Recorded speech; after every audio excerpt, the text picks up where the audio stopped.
अस्सलामुअलैकुम प्यारे भाई और बहनों। दुनियावी लालच के मुताल्लिक़ हज़रत मोहम्मद सल्लल्लाहु अलैहि वसल्लम की हदीस से बसीरत।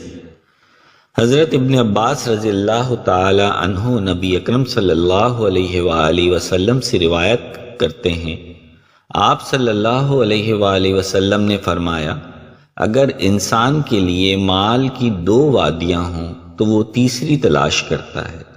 इंसान के पेट को सिर्फ कब्र की मिट्टी ही भरेगी और अल्लाह तौबा करने वाले शख्स की तौबा कबूल फरमाता है।